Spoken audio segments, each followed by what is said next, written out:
বলেছি রাজনৈতিক দলের সাথে মতৈক্যের ভিত্তিতে যেই সংস্কার প্রস্তাবগুলোর ব্যাপারে ঐক্যমত হবে সেইগুলির বিষয়ে আমরা আইন ও নীতি প্রণয়ন করব এবং বাস্তবায়নের চেষ্টা করব। রাজনৈতিক মতৈক্য ছাড়া তো বলি নাই। বাকিটা রেজওয়ানা বলেন। এই সংস্কারের যে প্রক্রিয়াটা শুরু হয়েছে এটার কনটেক্সটটা যেন আমরা ভুলে না যাই। কনটেক্সটটা হচ্ছে একটা গণ অভ্যুত্থান। এই এখন যদি আমাদেরকে সবকিছু একটা আইনি কাঠামো ধরে বলা হয় যে সংবিধানের এত অনুচ্ছেদে এটা আছে, আপনাকে এটা এইভাবে করে করতে হবে, তাহলে এই যে গণ অভ্যুত্থানের যে চেতনাটা, গণ অভ্যুত্থানের যে আকাঙ্ক্ষাটা, এটা আমাদের জন্য এড্রেস করা তখন দুরূহ হয়ে পড়ে। আমরা গণ অভ্যুত্থানকেই আমাদের হৃদয়ে ধারণ করেছি এবং এই সংস্কারের ক্ষেত্রে সকল রাজনৈতিক দল, কাউকে বারণ করা হয়নি, সকল রাজনৈতিক দল তাদের মতামত দিয়েছেন। আজকে যে কমিশনগুলো রিপোর্ট দিয়েছে সেই রিপোর্টগুলো সকল রাজনৈতিক দলের লিখিত বক্তব্য প্রতিফলন করেছে। যতটুকু কমিশনরা মনে করেছেন যে নেবেন ততটুকু নিয়েছেন। এটাই কিন্তু এটা শেষ না, এটা নিয়ে আলোচনার প্রক্রিয়া। আসিফ ভাই 1, 2, 3, 4 ফেজের কথা বলেছেন, প্রয়োজন হলে ফেজ বাড়বে, কিন্তু রাজনৈতিক মতানৈক্যের ভিত্তিতেই হবে।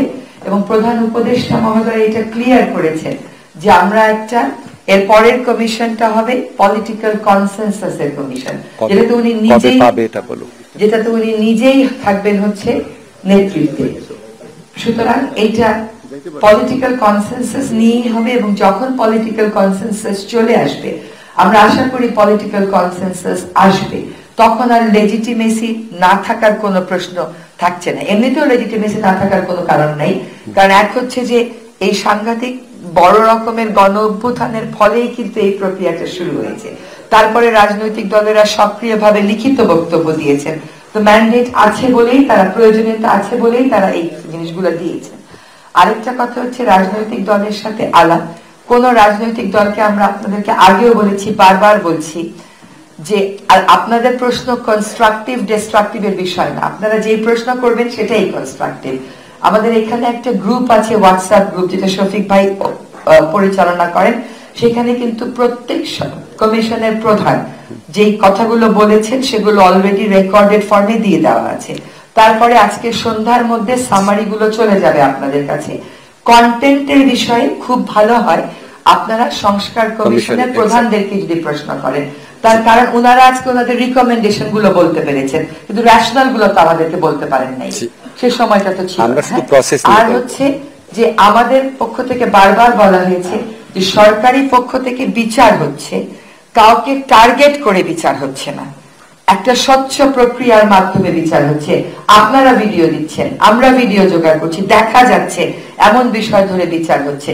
কাজে আমরা যেহেতু কোন রাজনৈতিক দলকে নিষিদ্ধ করিনি, রাজনীতিতে কোন দল কোন অবস্থানে কিভাবে থাকবে সেই সিদ্ধান্ত সেই রাজনৈতিক দল নেবে, এটা অন্তর্বর্তীকালীন সরকারের উপর নির্ভর করছে না। আমি একটু রাজনৈতিক দলের ব্যাপারে একটু ক্ল্যারিফাই করি আপনাদের। আমাদের রাজনৈতিক দল নিষিদ্ধ করার জন্য বাংলাদেশে বিভিন্ন আইন রয়েছে, আর যুদ্ধাপরাধের দায়ে কোনো দলকে শাস্তি দেওয়া যেটা সংবিধানে রয়েছে। তো আমরা করিনি বা আমরা করব না সেরকম কোনো কথা না, আমরা বিচারিক প্রক্রিয়ার দিকে তাকিয়ে আছি।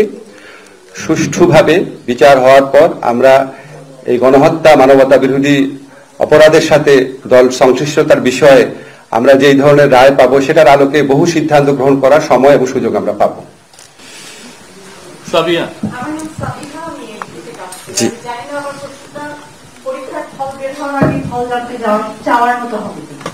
আসলে আমরা তো অনেক রকম কথা শুনে আসছিলাম যে মুজিববাদী সংবিধানকে কবর দেওয়া হবে বা সংবিধান থাকবে না ইত্যাদি ইত্যাদি। তো আপনারা যদি কাইন্ডলি একটু বলেন যে যারা রেকমেন্ড করেছেন তারা কি সংবিধান বাতিলের কথা বলেছেন নাকি তারা শুধু সংশোধনের কথা বলেছেন? এটা আমার একটা প্রশ্ন।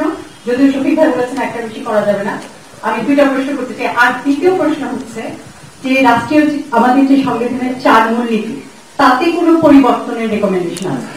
আমরা কন্টেন্টের ব্যাপারে কিছু বলবো না। হ্যাঁ, আপনি ওই পেজে পাবেন। কন্টেন্টের ব্যাপারে কমিশন প্রধানের সাথে কথা বলবেন। আর ওই মুজিববাদী সংবিধানের কবর রচনা এগুলি পলিটিক্যাল বক্তব্য হিসেবে যে দল যে কোনো কিছু বলতে পারে। এটা যদি কমিশন বলে বা যদি সরকার বলে তখন আমাদেরকে প্রশ্ন করবেন।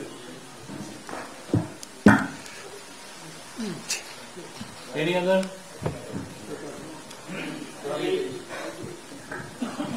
মহিউদ্দিন ব্যারিস্টার কাজ করি। একটা উৎকট পলিটিক্যাল পার্টিগুলোর কনসেনসাসের উপর ভিত্তি করে পরবর্তী স্টেপটা আপনারা নেবেন, যেটা বলছেন আপনারা, এটা আগেও বলেছেন। সেই পলিটিক্যাল পার্টিগুলোর সাথে সংলাপ কিংবা ডায়ালগ প্রসেসটা কবে নাগাদ শুরু হতে পারে? আমার ধারণা, যেহেতু কমিশন প্রধানেরা 1 মাস সময় চেয়ে নিয়েছেন, ওনারা নিজেরা বসে প্রাধান্যগুলো ঠিক করবেন। আমার ধারণা যে ফেব্রুয়ারি মাঝামাঝি সময় থেকে আনুষ্ঠানিকভাবে হয়তো এর আগেও হতে পারে, যদি কাজ শেষ করতে পারে, আর যদি কাজ শেষ করতে পারে। পলিটিক্যাল পার্টিগুলোর সাথে কিন্তু এক ধরনের প্রক্রিয়া শুরু হয়েছে, তাই না?